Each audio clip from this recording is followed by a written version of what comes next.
November 1919, Appalachian Mountains, West Virginia. The cabin stood alone against the winter sky, smoke rising thin and straight from its stone chimney. Snow had been falling since When I was midnight, your covering the age, pines in I sat white right here that by made the this world look fire, clean and dreaming of new, as adventures if the far past could beyond be these buried walls. under enough cold silence. Inside, firelight painted shadows across rough, wooden walls. Ethan Stone sat in the chair his wife had loved, the one that faced the hearth, so she could watch flames dance while she mended clothes or read her Bible. He was 58 now, beard gone silver, shoulders still, broad as an ox yoke, but carrying the weight of 3 decades of memory. His hands scarred from wilderness and war, wrapped around a tin cup of whiskey. Across from him sat his grandson. Thomas was 17, dark-haired and restless, with the kind of nervous energy that comes from knowing your life is about to change forever. The draft notice lay folded in his coat pocket. Tomorrow morning he would board a train heading east. The Great War was ending, but boys were still shipping out. Boys who had never seen death were being sent to shake hands with it. Thomas could not sit still. He kept standing, pacing to the window, sitting back down, standing again. Finally he spoke. "Grandfather, I'm scared." The admission came out rough, like something he had been choking on. "Scared I'll be weak when it matters. Scared I won't have the courage when the moment comes." Ethan took a slow drink of whiskey, let the burns settle in his chest. Outside, the wind pushed against the cabin walls, making the old wood creak like a ship at sea. He had been waiting for this conversation. Knew it was coming the moment Thomas walked up the mountain path 3 days ago with that look in his eyes. "You want to know about courage?" Ethan asked. His voice was low, roughened by years of mountain cold and tobacco. "Let me tell you about the time I bought a human soul for $1. About what she taught me. About what real courage looks like when you strip away all the stories and legends." He poured a second cup of whiskey, pushed it across the small table toward Thomas. The boy hesitated, then took it. 17 was old enough for liquor, old enough for truth. "This isn't a hero's tale," Ethan said. "Not the kind they put in books or tell around campfires to make young men brave. This is about being scared and doing it anyway. About one choice leading to 100 more. About $1 that bought more than freedom." Thomas leaned forward, the restlessness drained out of him, replaced by something deeper. He was ready to listen. Ethan stared into the fire, let himself drift back. 30 years melted away like snow on warm stone. When he spoke again, his voice carried the weight of memory. "December 1889. I was 28 years old." The flames seemed to brighten. The cabin walls faded, and Ethan was young again, riding down from the mountain toward a town called Whitewood, leading a pack horse loaded with pelts and running from ghosts that would not let him rest. December 15th, 1889. Whitewood, West Virginia. The snow fell thick that morning, turning Main Street into a river of white. Ethan had not been to town in 4 months. Had not wanted to be. Up in his cabin, high where the eagles nested and the wind cut like broken glass, he could pretend the world below did not exist. Could pretend that 6 months ago he had not made a mistake that cost an innocent man his life. Could pretend that the badge he had turned in still meant something, that justice was more than just a word men used to justify their violence. But a man has to eat, and pelts do not sell themselves. So there he was, leading his horse through Whitewood's frozen streets, feeling the stares of townspeople who knew him by reputation only. The mountain hermit, the lawman who quit, the man who killed Daniel Garrett and could not live with himself after. He was heading toward the trading post when he heard it. Laughter, the cruel kind. The kind that makes your gut twist because you know someone's suffering is the punchline. Ethan turned toward the lumberyard. A crowd had gathered on the auction platform where they usually sold timber and livestock. Maybe 40 men circled something at the center. Their breath rose like steam from cattle. But this was not timber they were selling. It was a woman. She wore the black and white habit of a nun, but it was torn, dirty, stained with mud and what looked like dried blood. Her hands were bound with rough hemp rope that had cut into her wrists until they bled. Her face was pale as the snow lips cracked and bleeding eyes hollow with the kind of fear that comes from knowing mercy is a foreign language here. She could not have been more than 23, maybe 24. Young enough that this should not be happening, old enough to understand exactly what it meant. Around her neck, catching what little sunlight broke through the gray clouds, hung a wooden cross on a simple cord. Ethan's heart stopped. It was the same cross Margaret had worn, the same design carved by the same hands at St. Catherine's Convent. He knew because he had held Margaret's cross the night she died 6 months ago, had pressed it into her palm. While she whispered prayers he did not believe anymore, but let her speak anyway because they brought her comfort. The auctioneer was a pig of a man named William Drake. Everyone knew Drake. Everyone hated Drake. But fear keeps mouths shut in small towns, and Drake had plenty of reasons to be feared. He ran lumber camps up north where men went in strong and came out broken if they came out at all. Drake held up a piece of paper, waving it like a victory flag. Gentlemen, gentlemen, last item of the day, one nun hardly used, can read and write, knows her medicines. Starting bid $10. The crowd laughed. Someone shouted, "What kind of fool pays for damaged goods?" Drake grinned, showing teeth stained yellow from tobacco. Fair point, fair point. Let's say 5 then.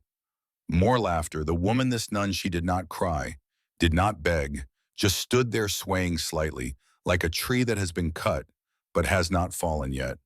Then she whispered something, so quiet most men did not hear it. But Ethan did. Please, do it quick.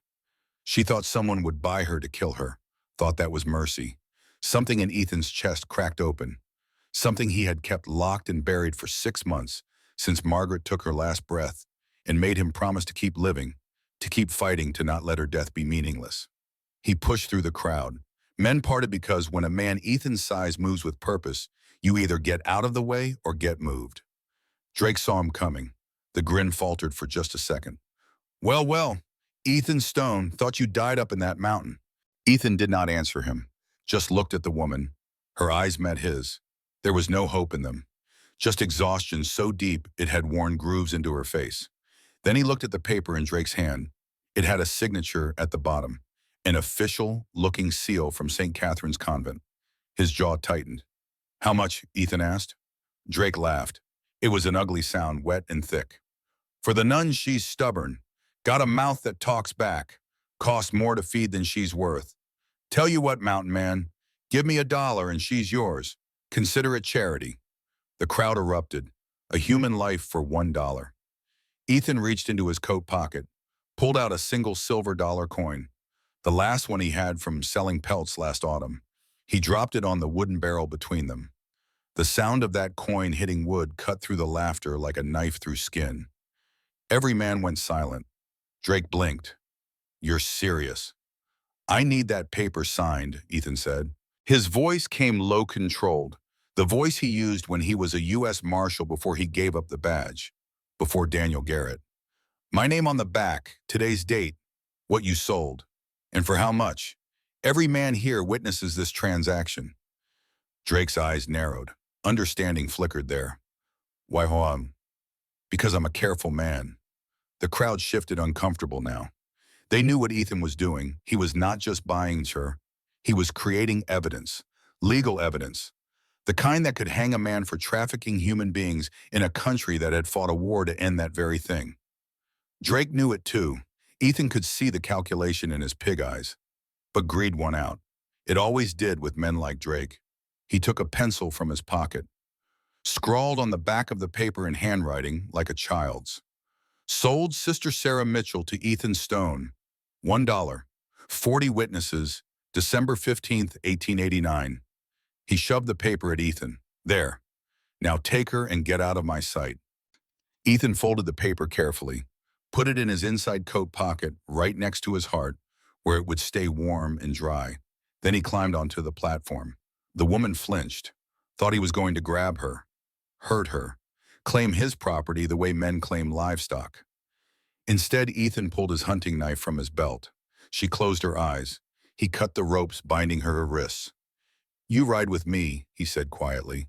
Not a command, a statement of fact. Her eyes opened. Confusion flickered across her face like candlelight in wind.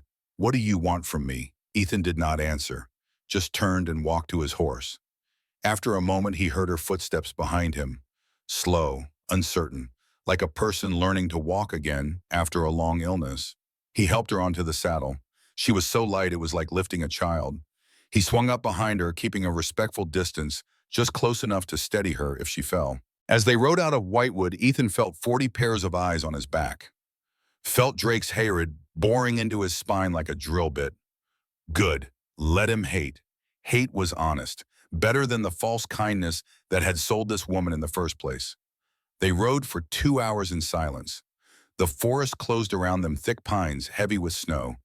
The only sounds were hoofbeats muffled by white powder and the woman's occasional sharp intake of breath when the cold bit too deep through her torn habit.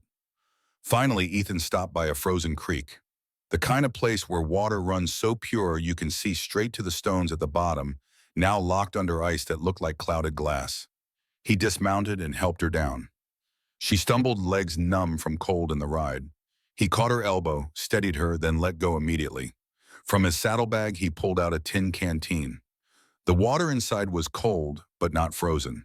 He poured some into his cupped hand, first drank it himself to show it was safe, then offered her the canteen. She stared at it like it might be poison. "It's just water," Ethan said. She took it with shaking hands, drank, coughed, drank more. While she drank, Ethan pulled out his spare wool coat, forest green, the color Margaret loved. He had bought it 2 years ago, but never wore it because every time he looked at it, he saw her face. He draped it over the woman's shoulders. She looked up at him, really looked at him for the first time, and he saw it, that flicker of something other than fear. "Why did you help me?" she asked. Her voice was hoarse, damaged from screaming or crying or both. "You don't know me." Ethan sat down on a fallen log, pulled out a piece of cornbread from his pack. It was hard as a rock, 3 weeks old, but it was food. He broke it in half, offered her one piece. She took it, tried to bite. Her teeth barely made a dent. "Is this food?" she asked. And there was something almost like humor in her voice. Amazing. After everything she had been through, she could still find something to laugh about. "Yep," Ethan said, completely serious. "Made it myself 3 weeks ago." 3 weeks, her eyes widened. "Still good. Hasn't killed me yet." And then she laughed. It was a small sound, broken barely more than a breath, but it was a laugh, real and human and alive. Ethan almost smiled. Almost. They sat there in the snow, eating bread that could break teeth while the forest settled into its evening quiet. Birds called their last songs. Somewhere far off, a wolf howled. The woman pulled the coat tighter around herself. "Why did you help me?" she asked again, softer this time. Ethan was quiet for a long moment, watching the light fade through the pine branches, watching the way the snow seemed to glow blue in the dusk. "My wife wore a cross like that," he finally said, nodding at the wooden cross still around her neck. "She was a sister, too. Died 6 months back tending the sick when nobody else would." The woman's expression softened. "I'm sorry." Ethan nodded, did not trust his voice for a second, then continued. "She would have done what I did, probably faster, so I figure I owed her this much." Owed her. Margaret always said the measure of a man isn't what he believes, it's what he does when nobody's watching. When it's hard. When it costs something. The woman looked down at her hands, at the raw rope burns on her wrists. "That paper you made him sign. You were creating evidence." "I was." "Evidence of what?" Ethan looked at her directly. "Evidence that William Drake is a slave trader. And in this country, that's a hanging offense." Her breath caught. "Eventually, sir," Ethan continued, "when the time's right, when we have enough proof that no judge can ignore it." She was quiet for a moment. "Then unless you'd rather I take you back." "No." The word came out fast, panicked, then softer. "No, please." "Then you and me, we're going to make sure what happened to you doesn't happen to anyone else." The forest had gone fully dark now. Time to move. Ethan stood, offered her his hand. She hesitated only a moment before taking it. Her hand was small in his, cold, still trembling, but her grip was firm. They rode the last hour to his cabin in darkness, guided only by starlight in the memory of trails Ethan had walked 1,000 times. When they finally arrived, he helped her down and led her inside. The cabin was simple, one room with a stone fireplace, a wooden bed in the corner, a small table and 2 chairs, dried herbs hanging from the rafters, pelts stacked against the wall, and on a small shelf, Margaret's Bible, her prayer beads, and her cross, identical to the one the woman wore. She saw them and stopped. "Your wife," she whispered. "Margaret." She was from St. Catherine's. 17 years she served there. Then she married me. Some folks said she was giving up her vocation. She said she was expanding it. Ethan started a fire in the hearth. The flames caught quick, cedar and pine crackling, filling the room with warm light and the smell of forest. "You'll take the bed," he said. "I'll sleep by the fire." "I can't take your bed." "You can and you will. I've slept in worse places." He pulled out one of Margaret's old nightgowns from a trunk. It smelled like wood smoke and dried lavender. Handed it to her. "There's a washing basin behind that curtain. Water in the pitcher. Take your time." She took the nightgown like it was made of gold. "Thank you." "Don't thank me yet. We've got hard days ahead." While she washed and changed, Ethan sat by the fire, pulled out the paper Drake had signed, read it again by firelight. Legal proof clear as day. But it was not enough. One signature would not bring down an entire operation, because Ethan knew deep in his gut that Drake was not working alone. Men like him never do. Someone had given him this woman. Someone had signed those papers from St. Catherine's. Someone inside the convent was selling nuns and orphans. The woman emerged from behind the curtain wearing Margaret's nightgown. It was too big on her sleeves, hanging past her hands, but she looked warmer, more human. "Ethan," she said quietly. "Yeah. When you said we're going to stop this, what did you mean?" He poked the fire, watching sparks spiral up the chimney. "I mean, we're going to find out who at St. Catherine's sold you. We're going to get proof, and we're going to make sure they never sell another soul." "It was Mother Beatrice," the woman said. Her voice went tight, hard. "She's the Mother Superior. She's the one who did this." Ethan looked up sharply. "You're certain?" "I saw the ledger 2 months ago. I was cleaning her office and I found it hidden behind a painting of the Virgin Mary." She paused. Tears started streaming down her face now, but she kept talking. "It had names, 30 children, 7 nuns, all sold, all with prices next to their names like they were livestock at market." Ethan's blood went cold. 30 children. She nodded. Orphans, kids with nowhere else to go. She sold them to coal mines, lumber camps, anywhere that would pay. The youngest was 6 years old. He stood up, fists clenched, so tight his knuckles went white. "Margaret died trying to save children at that convent. And all the while, the woman in charge was selling them like cattle." The woman wiped her tears. When she looked up, something had changed in her face. Fear was still there, but something else too, something harder. "Mother Beatrice found out I knew," she continued. "She drugged my evening tea. When I woke up, I was in Drake's wagon, bound and gagged. He laughed and said I'd fetch a good price at one of his camps. But he brought you to Whitewood instead. He said I was damaged goods, said I fought too much, talked back. Easier to sell me public and be done with it." Ethan sat back down. His mind raced through possibilities and plans. This was not just about saving this woman anymore. This was bigger. This was about justice for 30 children who could not speak for themselves. "We need that ledger," he said. "It's suicide to go back there. Mother Beatrice will have told Drake by now that I know about it. He'll be watching. Then we'll have to be smarter than him." The woman wiped the last of her tears away. Ethan saw something shift in her expression. Determination replacing despair. "I'll go back," she said. "I know the convent. I know where everything is. But you'll have to get me there, Tati. We'll go together. If you're caught, then we're caught together. That's how this works." She looked at him for a long moment, then nodded. "Get some rest," Ethan told her. "We've got maybe 6 hours before Drake realizes what that paper he signed really means. After that, he'll come looking." She climbed into the bed. Ethan added more wood to the fire and settled into his chair, rifle across his lap. Outside, the wind picked up. Snow began to fall harder. The kind of storm that keeps most men indoors. But Ethan was not most men. And tomorrow, neither would she be. Tomorrow, they would start hunting. The problem with being a hunter, though, is sometimes you do not realize you are also being hunted. Ethan woke 3 hours before dawn to a sound that did not belong. It was subtle, just the snap of a branch under snow. Could have been a deer.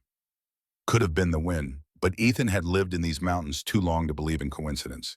He moved to the window, careful not to make the floorboards creak, peered through a gap in the shutters. 4 sets of tracks in the fresh snow leading right up to his cabin, then circling around back. Someone was watching them. He crossed to the bed, put his hand gently over the woman's mouth before she could scream. Her eyes flew open, wild with panic. "Quiet," he whispered. "We've got company." He removed his hand. She sat up instantly, all softness gone, back in survival mode. "How many?" she whispered. "4 tracks. Could be more." "Drake?" "Don't know. Could be bounty hunters. Could be worse." A knock came on the door, hard and official. "Ethan Stone." The voice was familiar. Ethan's stomach sank. Robert Fletcher. Deputy Robert Fletcher. They had worked together 10 years ago when Ethan was still a marshal. Back when they both believed in justice before Fletcher started believing in whoever paid him most. "I know you're in there, Stone. Open up. This is official business." Ethan looked at the woman. She had gone pale. "You know him?" he asked. "He was there, in Whitewood, watching when Drake sold me. He didn't do anything." "Of course he did not. Fletcher never did anything that did not profit Fletcher." "What do we do?" she whispered. Ethan thought fast. The cabin had 2 exits, front door and a back window that led to the root cellar. If she could get through that window, she could make it to the barn, release the horses, create a distraction. "The back window," he said quietly. "It's small, but you'll fit. Get to the barn, open the stalls. When the horses run, Fletcher and his men will chase them. I'll slip out and come around behind." "That's a military tactic. I learned from the best."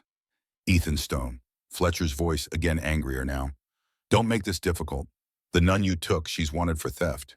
You're harboring a criminal." Her eyes widened. "Theft? Mother Beatrice must have reported you stole from the convent. Clever. Makes you the criminal instead of her. So if they take me back, they'll hang me, or worse. Which is why they're not taking you anywhere." Ethan moved to the front door. "Fletcher, that you—" "It's me, Stone. Now open this door before I kick it in." "Give me a minute. I'm not decent." That bought them 30 seconds. Ethan turned to the woman. "Go now. And Sarah?" Yeah, he had not used her name before, had not wanted to make this personal. But now it was. "You're stronger than you know. Trust that." She nodded once, then moved fast and quiet to the back window. For someone who had been half dead yesterday, she moved like a ghost. Ethan watched her slip through, drop into the snow outside, then vanish toward the barn. "Good girl." He counted to 10, then opened the front door. Fletcher stood there with 3 men Ethan did not recognize. Hired guns by the look of them. Cold eyes, hands resting on holstered pistols. Fletcher himself looked rough. 10 years had not been kind. More gray in his beard, more weight around his middle, more meanness in his eyes. "Fletcher," Ethan said evenly. "Stone." He tried to look past Ethan into the cabin. "Where is she? Where's who?" "Don't play stupid. The nun, Sister Sarah Mitchell. You bought her in Whitewood." "I bought a piece of paper. The woman came with it, but she's free to go whenever she wants." "That's not how the law sees it. The law that's rich coming from you, Fletcher." Fletcher's jaw tightened. "I'm here on official business. Mother Beatrice filed a complaint. Sister Sarah stole from the convent. Valuable property. We need to bring her in." "Valuable property or valuable person?" "Because there's a difference, Fletcher, and you know it." "Step aside, Stone." "No." One of the hired guns moved his hand closer to his pistol. Fletcher noticed and held up a hand. "Easy. We don't want trouble." "Then leave." "Can't do that." "Why not?" "What's Drake paying you, or is it Mother Beatrice? How much does it cost to buy a deputy these days?" Fletcher's face flushed red. "You self-righteous bastard. You think you're better than me because you quit. Because you ran away to play mountain man, I stayed. I work the job. I do what needs doing. You work for whoever pays. That's not the same thing." Behind them from the barn came the sound Ethan had been waiting for. Horses bursting free, hooves pounding snow in 3 different directions. "What the hell?" one of the hired guns shouted. "After them," Fletcher yelled. "Those are evidence." The 3 hired guns took off running, idiots chasing horses in deep snow. That left just Fletcher and Ethan. Fletcher turned back, understanding dawning on his face.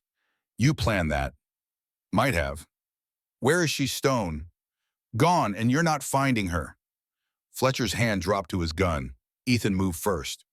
40 years of wilderness living teaches you to move fast.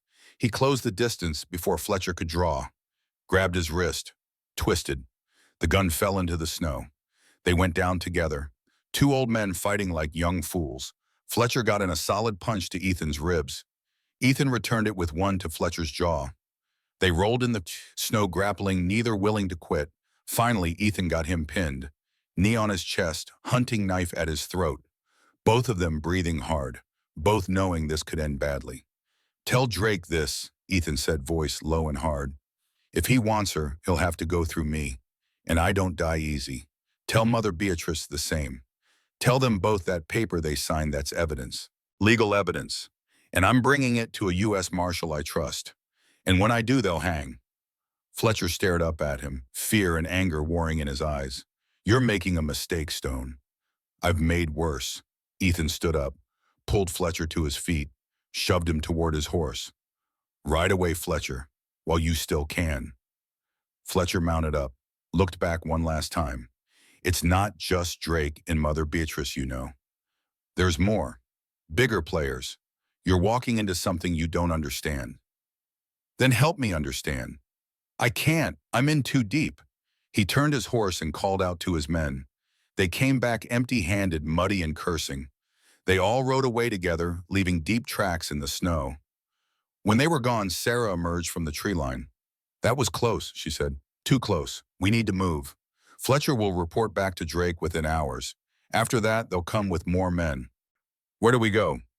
Ethan looked toward the horizon where the sun was just beginning to rise, painting the snow pink and gold. "We go back to St. Catherine's tonight. While Mother Beatrice thinks we're running, we get that ledger. And then we end this." Sarah was quiet for a moment. Then she nodded. "I'm done running." "Good, because so am I." They spent the day preparing. Ethan taught Sarah how to cover tracks in snow, how to move quietly through brush, how to read the forest for signs of pursuit. She learned fast, faster than most men he had trained.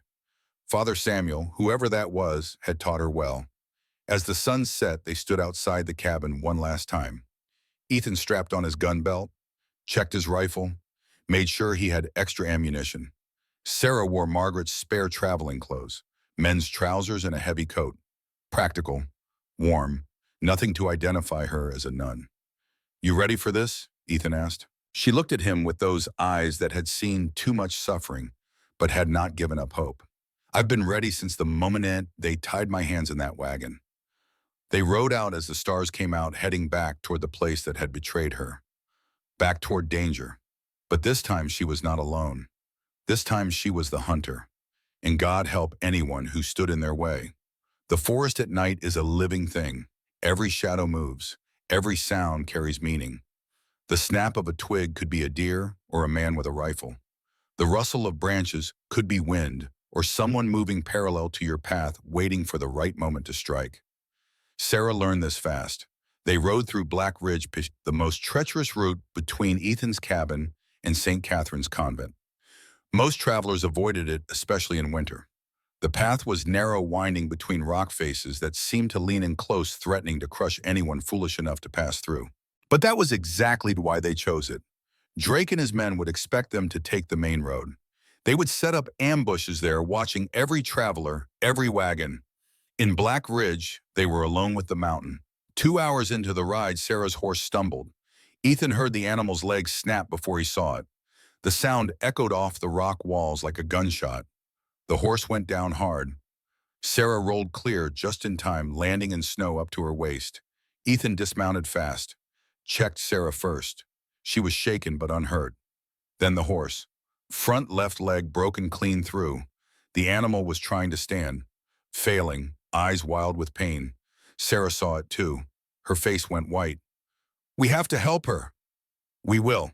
Ethan pulled his pistol. One shot, quick and clean. The horse's suffering ended. The echo of that gunshot rang through the pass for what felt like forever. When it finally faded, the silence was worse. "They'll have heard that," Sarah whispered. "I know." "How far behind are they?" "Close enough." Ethan pulled supplies off the dead horse, redistributing weight to his. "We ride together now. My horse can carry us both for a while, but we'll have to walk some." Sarah looked back the way they had come. In the moonlight, Ethan could see the fear in her eyes. Not fear for herself, fear that they would fail, that those children would stay trapped forever. "Will they catch us?" she asked. "Not if we're smart and lucky." They rode double for the next hour, Ethan's horse straining under the extra weight but holding steady. Good animal. Margaret had picked him out 7 years ago, said he had heart. She was right about that, like she was right about most things. When the terrain got too steep, they dismounted and walked, leading the animal carefully over ice-slick rocks. The wind picked up, howling through the pass like something alive and angry. That's when they heard it. A child crying. Sarah stopped dead. "Did you hear that?" Ethan did. The sound came again. Weak, distant, but unmistakable. A child in distress. "We have to find them," Sarah said. "Sarah, we don't have time. Drake could be right behind us, and every minute we delay puts us at risk." "I don't care," her voice was wrapped in steel. "If there's a child out here alone in this cold, we're not leaving them." Ethan wanted to argue, wanted to tell her they had to think strategically, had to stay focused on the mission. But he looked at her face and saw something he recognized. The same look Margaret used to get.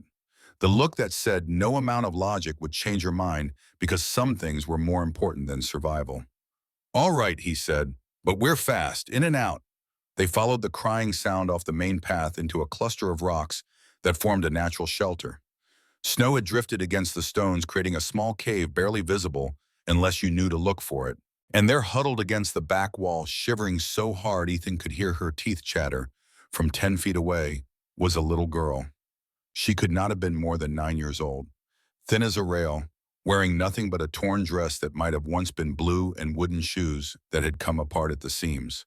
Her hands were blue with cold.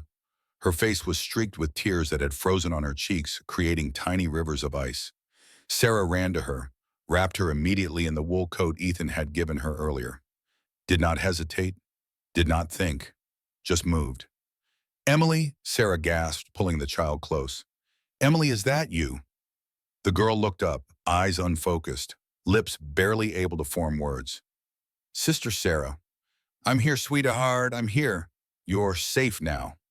Ethan knelt beside them, already pulling more blankets from his pack. "You know this child? This is Emily Cooper. She was at St. Catherine's, one of the orphans. Mother Beatrice sold her 3 weeks ago." Sarah's voice broke. "I thought she was dead." Emily clutched at Sarah's sleeve with hands that could barely grip. "They made me work in the dark, digging coal. My hands hurt so bad. The other kids, some of them got sick. Some didn't wake up, so I ran. Waited till the foreman was drunk. And I ran. A coal mine. Mother Beatrice had sold this 9-year-old child to work in a coal mine." Ethan felt something cold settle in his chest. Colder than the snow around them. Colder than any winter he had ever known. This was not just corruption. This was not just greed. This was evil. Pure and simple. "How long have you been out here?" Ethan asked gently, wrapping another blanket around her tiny frame. "Don't know. Days, maybe. Tried to find the convent. I couldn't remember which way. Got lost. So cold. So hungry." She was burning with fever. Ethan could feel the heat coming off her, even through the cold air. "We need to get her warm," Sarah said. "Now, or she won't make it through the night. There's a cave about half a mile from here. I used it when I was trapping years back. It's sheltered. Dry. We can build a fire there without too much smoke." "Can she walk?" Ethan looked at Emily's feet. The wooden shoes were held together with twine. Her toes were black with frostbite. "No, I'll carry her." He lifted Emily carefully. She weighed almost nothing. A child this age should have weight, should have the healthy bulk of youth. This was just skin stretched over bird bones. This was what starvation looked like. "Hold on tight, Emily. We're going on an adventure." Emily stirred weakly. "I don't like adventures anymore." "I know, sweetheart, but this one ends with you being safe. I promise." They made it to the cave just as the snow started falling harder. Nature's way of covering their tracks, maybe, or just indifferent to human suffering like it always was. Inside the cave was dry, at least, protected from the wind. The ceiling was low, maybe 6 feet at the highest point, but it opened into a space large enough for the three of them and a small fire. Ethan set Emily down gently on the driest patch of ground he could find. Sarah was already gathering what little dry wood remained near the entrance, left over from Ethan's When I last was your visit here age, 2 winters I ago. sat right here He by got a this small fire fire and going. dreamed of Had to be adventures far careful. beyond these walls. Too much smoke and they would give away their position to anyone searching. But without heat, Emily would not survive till morning. The flames caught, small and bright. The wood popped and hissed. Warmth began to spread through the cave. Sarah pulled herbs from the small leather pouch she had taken from Ethan's cabin. Willow bark, yarrow, dried elderflower, and something else Ethan did not recognize. "Where'd you learn herbalism?" he asked, watching her work with practiced hands. "St. Catherine's had an infirmary. Sister Dorothy taught me everything she knew. Said medical knowledge was a form of prayer. That healing the body was as holy as healing the soul." She crushed the willow bark between two flat stones, mixed it with melted snow from Ethan's canteen, made Emily drink it despite the child's protests about the bitter taste. "For the fever," Sarah explained, her voice taking on the calm authority of a healer. "It'll take an hour or so to work, but it should bring her temperature down. The yarrow will help with any infection." She was right. Within an hour, Emily's violent shivers lessened. Her breathing, which had been shallow and rapid, evened out into something more natural. The fever broke, sweat beading on her forehead as her body finally began to heal. Emily fell into a deeper, more restful sleep. Sarah sat back against the cave wall, exhausted. The firelight played across her face, highlighting the hollows under her eyes, the tension in her jaw. Ethan handed her some of the dried venison from his pack. She ate mechanically, staring into the flames like they held answers to questions she had not asked yet. "There are more," she said quietly after a long silence. "More like Emily." "I know." The ledger had 12 names, children sold to the mines near Whitewood. If Emily escaped, maybe others tried too. Maybe they're out there right now, lost, dying. Her voice cracked on the last word. "We can't save them all at once, Sarah." She turned to look at him, and he saw anger flash in her eyes. "Why not?" "Because we'll get ourselves killed trying, and then we save no one. Then Mother Beatrice keeps selling children, and Drake keeps buying them, and the whole rotten system keeps turning. So we just leave them, let them die in the dark while we play legal games. No, we get the ledger, we take it to someone with real authority.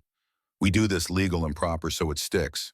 So Mother Beatrice and Drake and everyone involved goes to prison or hangs.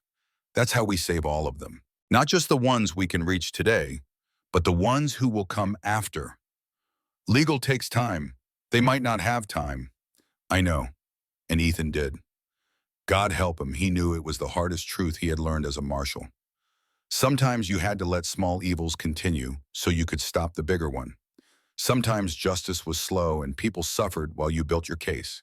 Sometimes doing the right thing meant watching people hurt and not being able to help them yet. It never got easier, never got less heavy.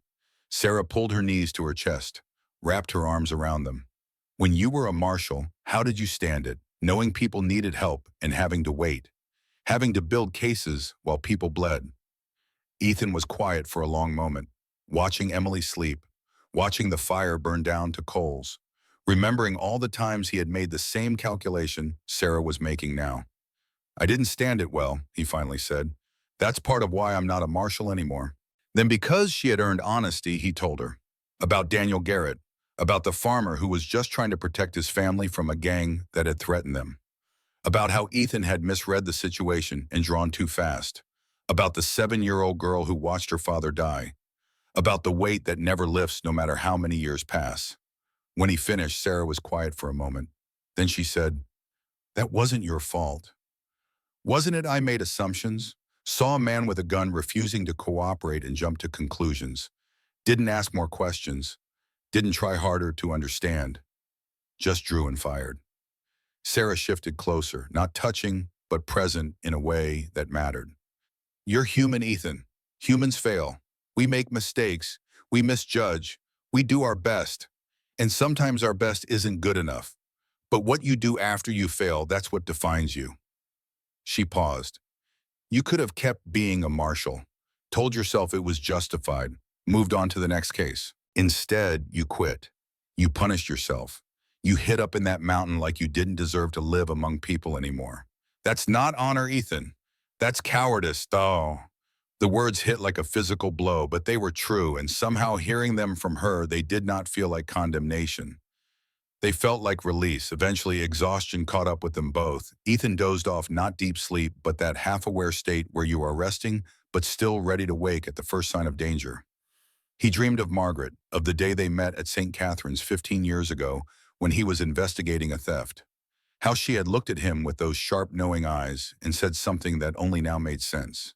She had been talking about Mother Beatrice even then, trying to fight it from inside the system. When she could not, she had married Ethan and left the convent entirely. Thought maybe that would protect the children she cared for. It had not. And that failure had eaten at her until the day she died. Ethan woke to Sarah shaking his shoulder urgently. "Ethan, someone's coming." He was up instantly, rifle in hand, all traces of sleep gone. "How many?" "I heard horses, at least 3, maybe more, moving slow but steady, searching."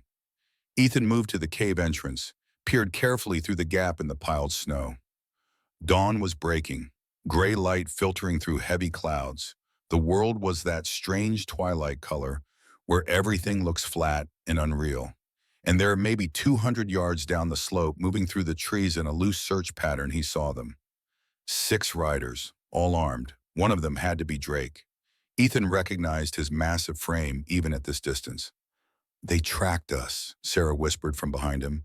"The dead horse, probably. Or the gunshot. Maybe both. Doesn't matter now. What do we do if they find this cave?" "They won't. There's another way out. At the back. Narrow passage carved by water years ago. Leads down to a ravine about a quarter-mile from here. It's tight, but we can make it. And they'll search this cave eventually. When they don't find us, they'll assume we kept moving. Gives us maybe an hour head start. That's not much time. It'll have to do." They woke Emily as gently as they could.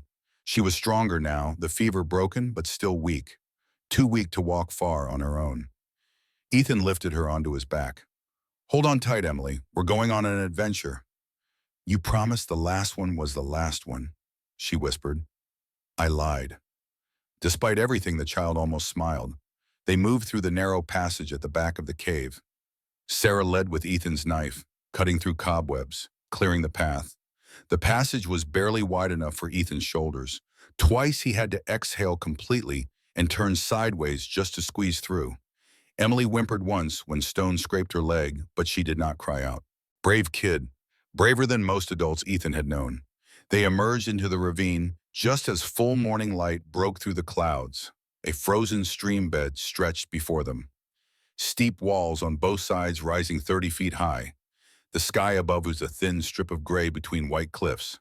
"Which way?" Sarah asked, scanning both directions. "Downstream, toward Harper's Ferry. It'll add time to our journey, but it's safer than any main path. And we need to get Emily to Marshall Bradshaw." They walked for hours through that ravine, Ethan carrying Emily mostly, Sarah walking ahead, watching for dangers he might miss while focused on the child. Around midday they heard it, faint but unmistakable. Church bells. "Town ahead," Ethan said. "Has to be Harper's Ferry." But as they got closer, climbing out of the ravine and onto higher ground where they could see the valley below, Ethan felt that old lawman's instinct kick in. Something was wrong. The bells were ringing too fast, too urgent, too panicked. That was not the call to Sunday service. That was not marking the hour. That was an alarm. They crested a small hill and looked down on Harper's Ferry spread out below them. Smoke rose from several buildings. People ran through the streets in obvious panic. And in the center of town, clear as day, even from this distance, Ethan saw horses. Armed men on horseback. Too many of them. "Drake got here first," Sarah breathed. "How we left him behind in the pass. He must have split his forces, sent some after us, while others came ahead to cut off our escape. Smart. Ruthless, but smart." Ethan watched the chaos below. His mind worked through possibilities, and none of them good. He saw townspeople being herded toward the church, saw Drake's men going door to door, kicking them open, searching. They were looking for them, and they were willing to tear apart the whole town to find them. "We can't go down there," Sarah said, reaching the same conclusion. "If we do, innocent people will get hurt. Killed, maybe." She was right, but they needed Marshal Helen Bradshaw, needed her authority, her resources. her ability to call in federal help and make arrests that would actually stick. There's another way in, Ethan said, thinking fast. Old Service Road behind the church. Runs along the creek. Helen's office is attached to the courthouse there, if we can reach her without being seen. That's a very big if. You have a better plan. Sarah looked at Emily sleeping in Ethan's arms, then at the town below, then back at Ethan. We split up. You take Emily to Helen, tell her what's happening.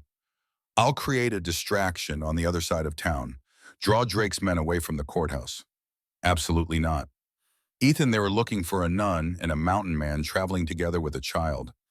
If we split up, we're harder to identify, harder to track.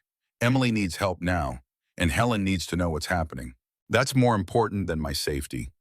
Ethan wanted to argue, wanted to tell her it was foolish, reckless, that she had just escaped slavery and now wanted to walk right back into danger. But he looked at Emily's pale face and Sarah's determined expression, and he knew she was right. What kind of distraction? He asked. Sarah smiled, and there was something dangerous in it, something that reminded him she was not just a victim. She was a survivor, and survivors learn how to fight back. The kind Mother Beatrice taught us, she said, fire and brimstone, righteous fury, and a little bit of chaos.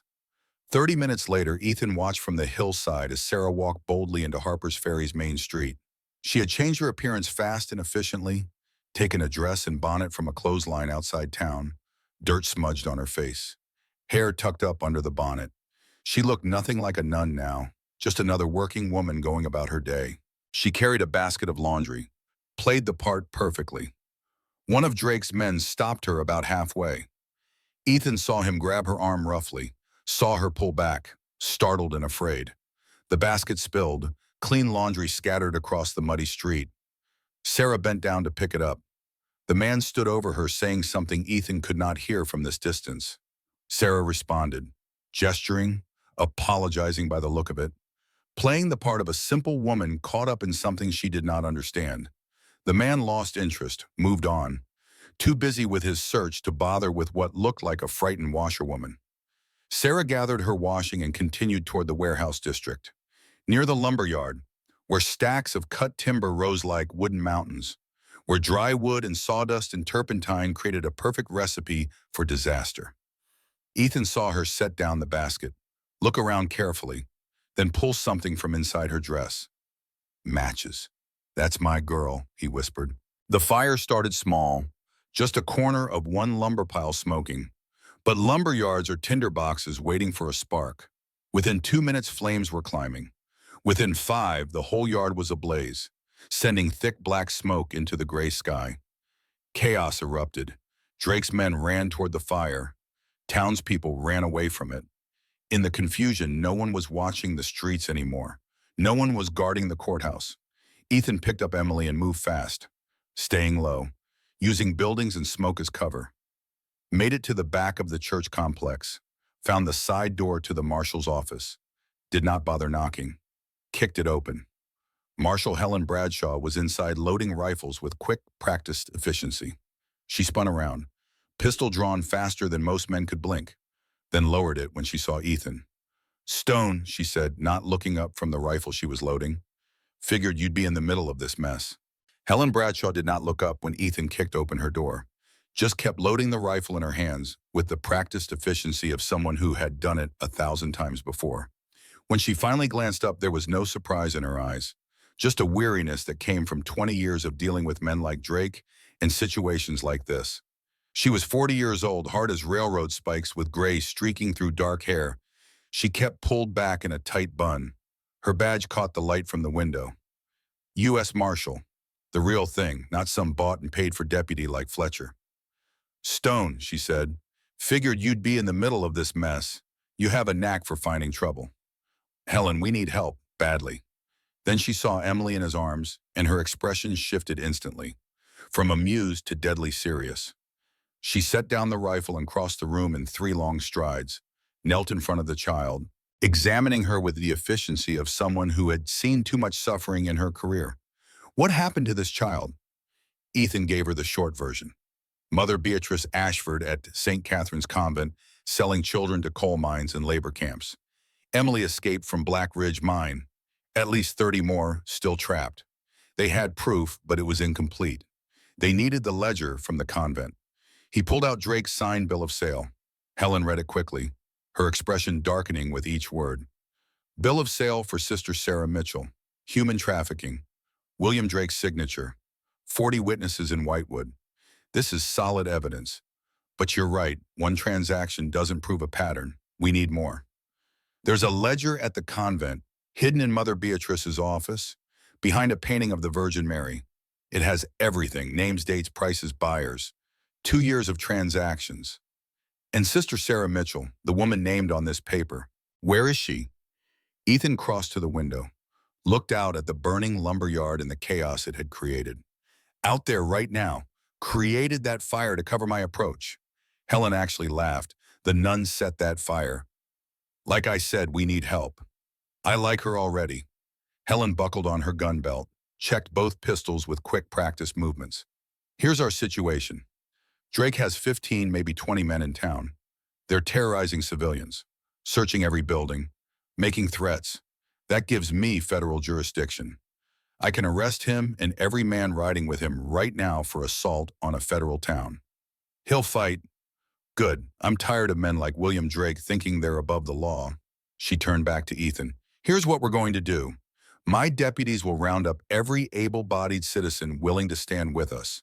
We make this Drake's problem, not ours. We show him that good people outnumber bad when they finally get angry enough to act. The door burst open. Sarah stood there covered in soot and ash, breathing hard, eyes bright with adrenaline, very much alive.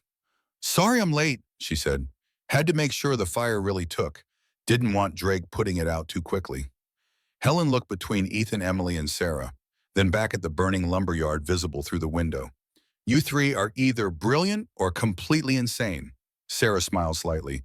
Can it be both? Helen actually laughed again, a real laugh this time. Sister, I definitely like you.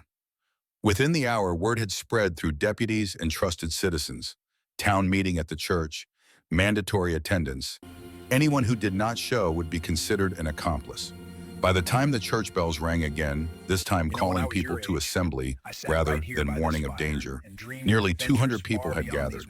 Farmers with dirt under their fingernails, shopkeepers with ink-stained hands, blacksmiths still wearing leather aprons, washerwomen with raw reddened hands, the honest working backbone of Harper's Ferry. And at the back arms, crossed and faces hard, stood Drake and a dozen of his men, daring anyone to speak against them. Helen stood at the pulpit, badge gleaming in the afternoon light, streaming through the stained glass windows. She let the silence build. Let people settle. Let the weight of the moment press down on everyone. Then she spoke. Folks, I'm going to tell you something that's hard to hear, something that'll make you angry, something that should make you angry. The crowd murmured, uncertain. For years, maybe longer, there's been evil operating in our territory. Evil hiding behind respectability, behind religion, behind the very institutions we're taught to trust.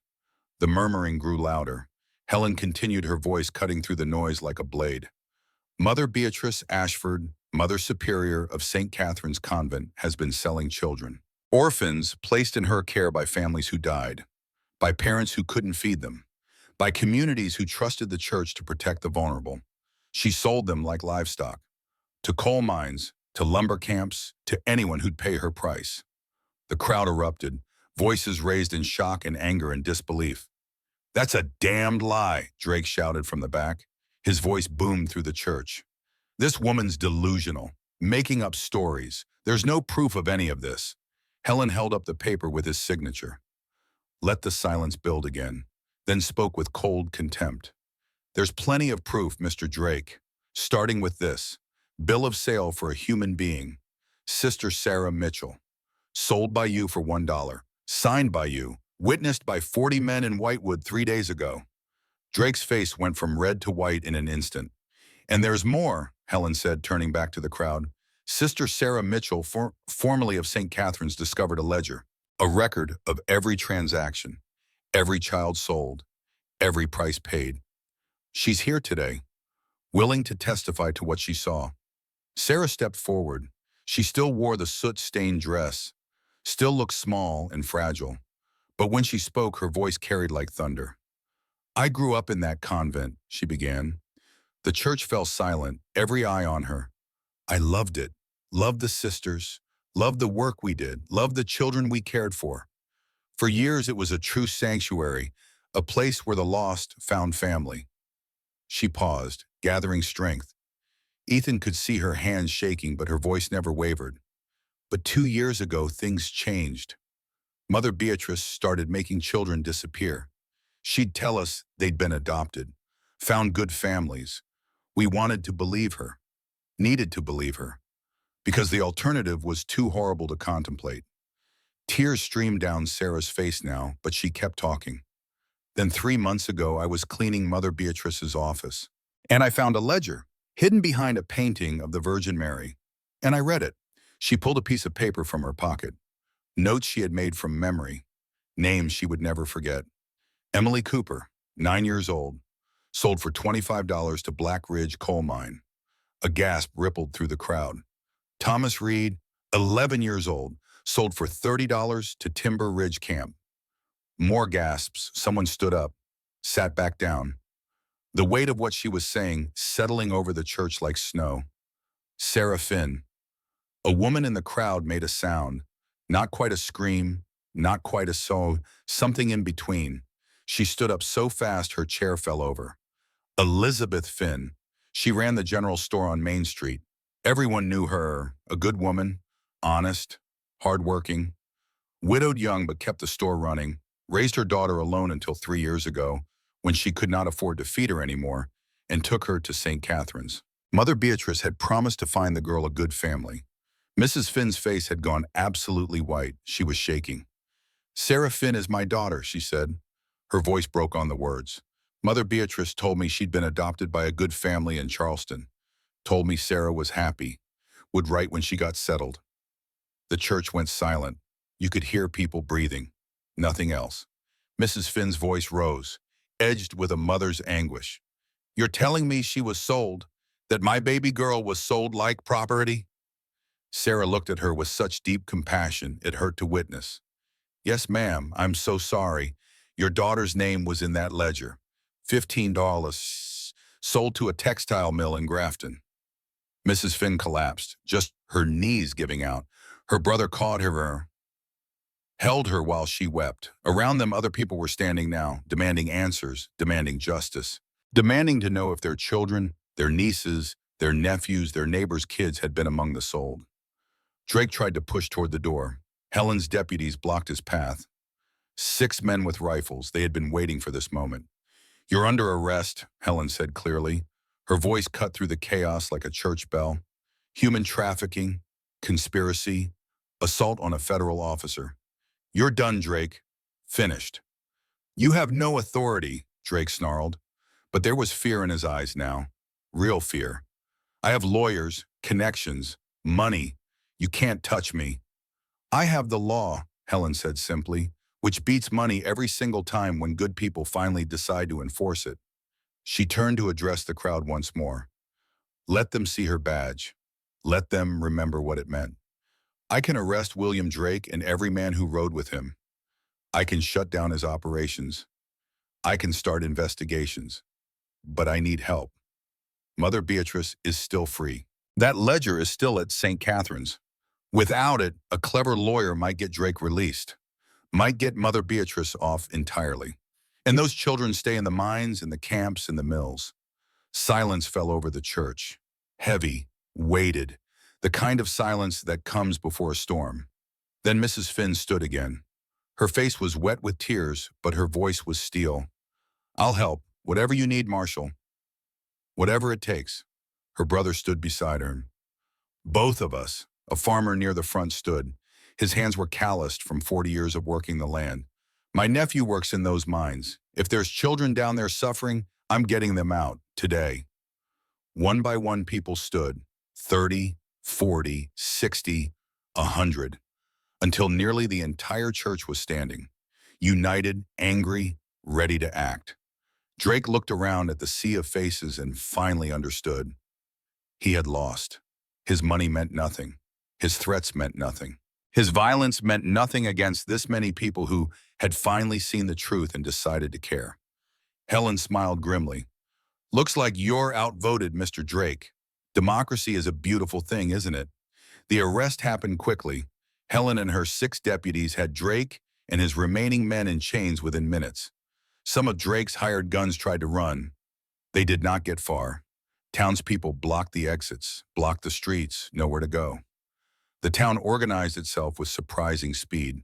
Groups formed immediately, some to search Drake's properties for more evidence, some to ride to the mines and camps and demand the children to be released, some to guard the prisoners against any rescue attempt, and some, the strongest and most determined, to ride with them to St. Catherine's Convent to get that ledger and arrest Mother Beatrice. As the sun set, painting the sky blood red and gold, Ethan found Sarah standing outside the church, watching all the activity. People moving with purpose, with unity, something that had not existed an hour ago. "You did good today," Ethan said quietly. "We did good together. I couldn't have done any of this without you." Still, standing up there, telling your story in front of 200 people, that took real courage. Or desperation, or stupidity. She smiled slightly. Sometimes they all look the same. "What happens now?" she asked. "Now we finish it. We ride to St. Catherine's tomorrow at first light. We get that ledger. We make absolutely certain Mother Beatrice can never hurt another child. She won't surrender quietly. She's had power too long to give it up without a fight." "Good, I'm tired of talking anyway." Helen approached with 2 fresh horses and a pack of supplies. "Figured you'd need these. Riley's taking care of Emily. Doc Morrison says she'll make a full recovery. Tough kid, tougher than most adults I've known." "How is she?" Sarah asked with obvious concern. "Stronger already. Asking about you, actually. Wants to know if you're really coming back." Helen smiled. "I told her you were. Told her Sister Sarah keeps her promises." Sarah's eyes filled with tears. "I will come back. When this is done, I'm rebuilding St. Catherine's into what it should have been. A real home. A real sanctuary." "Good," Helen said. "World needs more people willing to fix what's broken instead of just walking away." She turned to Ethan. "We ride at dawn. I'm bringing 8 deputies and 20 volunteers from town. Should be more than enough to handle whatever Mother Beatrice has waiting." "She'll know we're coming," Ethan warned. "Drake had time to send word before we caught him." "Let her know. Let her be afraid. Let her understand what's coming for her. She's earned every bit of fear she feels." That night they stayed at the boarding house Helen had secured. Separate rooms, proper and respectable. But sleep would not come.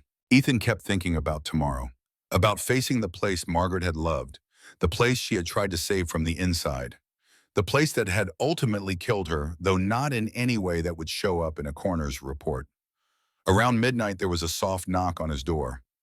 Sarah stood there in a borrowed nightgown, looking young and frightened and determined and all at once. "Can't sleep either?" Ethan asked.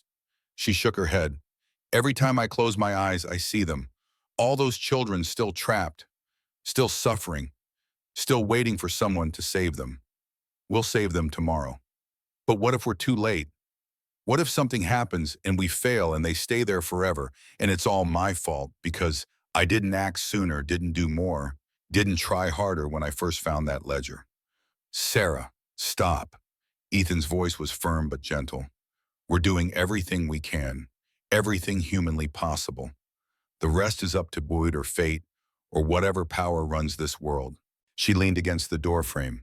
"Tomorrow, when we face her, Mother Beatrice, I'm going to have to see her again. Look her in the eye, and I'm afraid." "Afraid of what?" "That I'll want revenge instead of justice. That I'll want to hurt her the way she hurt those children. That I'll want to make her suffer." Ethan understood that feeling, had wrestled with it himself many times. "You know what Margaret told me once," he said. "She said the difference between revenge and justice is who benefits. Revenge makes you feel better for a moment. Justice makes the world better forever." He paused. Let that sink in. "So when you're facing Mother Beatrice tomorrow, ask yourself what makes the world better. Your satisfaction or her punishment under law." Sarah was quiet for a long moment. Then she nodded slowly. "Thank you, Ethan, for everything, for saving me, for believing me, for helping me become more than just a victim. Thank me when it's over. No, I thank you now. Because tomorrow's not promised. And I want you to know that meeting you even in the worst moment of my life was a gift. You gave me back something I thought I'd lost forever. What's that? Faith, not just in God, though that too. Faith in people. Faith that there's still good in this world worth fighting for. Faith that one person can make a difference. She turned to go back to her room, paused at the threshold, looked back. Ethan, when this is over, when Mother Beatrice is in prison and the children are safe and justice has been served, what will you do? Will you go back to your mountain? Ethan thought about his cabin, about 6 months of silence and solitude, about hiding from a world that had disappointed him, about punishing himself for failures that could not be undone. I don't know, he admitted. What about you? I think I'll stay at St. Catherine's. Help rebuild it into what it was supposed to be from the beginning, a true sanctuary, a real home for children who have nowhere else. Maybe I can make Margaret's dream real. That's good work, important work. Someone has to do it. Might as well be someone who knows exactly how broken it was. She smiled then, soft and sharp and hopeful, all mixed together in a way that reminded him so much of Margaret it hurt. Good night, Ethan. Good night, Sarah. He closed the door and lay back on the bed. This time, somehow, sleep came easier. Tomorrow they would face Mother Beatrice. Tomorrow they would end this nightmare. But tonight, just for these few hours, he let himself believe that maybe they were making the world a little bit better. And maybe, just maybe, that was enough. Dawn broke cold and clear over Harper's Ferry, the kind of morning where every breath creates clouds and the frost on the windows looks like angels' wings. Beautiful and deadly all at once. 29 riders gathered in the street, Helen and 8 deputies at the front, 20 volunteers from town in the middle. Ethan and Sarah rode with Helen at the lead, not an army, but enough. As they rode out, people lined the streets. Some waved, some prayed, some just stood silent, bearing witness to something they hoped would matter. Emily was there, standing with Doc Morrison's wife, her small hand raised in a wave. Sarah waved back, wiping away tears. We're coming back. I promise, Rishi. Emily called out, her voice clear and strong despite everything she had been through. I know. You keep your promises.